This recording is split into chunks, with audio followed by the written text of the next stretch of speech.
hano makada mayam pumupo kasati diana kuramizan ngasigi akan naba pau taminnashi mari mata research center dagi khanghalapa pau amana akhona jamna toina samasa sida ngangnariba manimdi kedongda mama oiba jaroi haibasi maramda tijin khomjelba matungda khanghalapa pau amana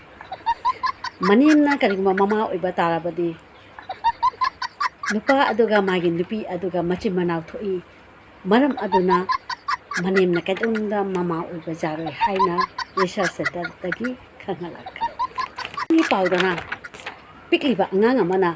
lai pari matamda mama dana haraw haraw na sangum se sara mama na se ibungo sangum se thau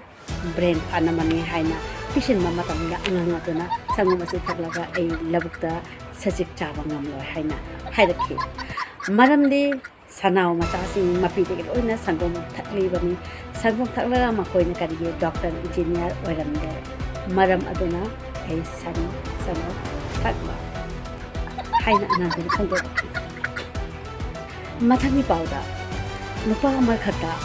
nupi ki thamoiga nupa ki thamoiga se kanana chawe heli haina hangba matamda nupa duna asumna phongdo rakhi pagi thamoiga nupi ki thamoiga chawba se de nupa na yamna sathine heli maramde akoina karigma kanda gari da satmina ba matamda jani da ba matamda nupa ki manakta kanagwa nupi amna phammaga chapa matamda khanghodamna nupi duna uirapa matamna makokto haitharpa matamda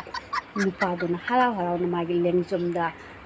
asumna tawraga ngatha hale disturb tawbide aduga karigma nupa khoina khanghodana tumningakda nupi gi mareng bana asumna khanghodana ngatharakda second namgi manungda inghore maram asina nupaga nupagi thamoiga nupi gi thamoiga se nupana yam thinena sawraina hairakhi ai ngasagi pau hayeng se nong surabadi soidanki ingani kari manusa saragana soidanki sagani asida thodopa kasum ai ngasagi pau lejade maram adana matang asida ngasigi akhana pau pajaba lejade mayam amka khuramse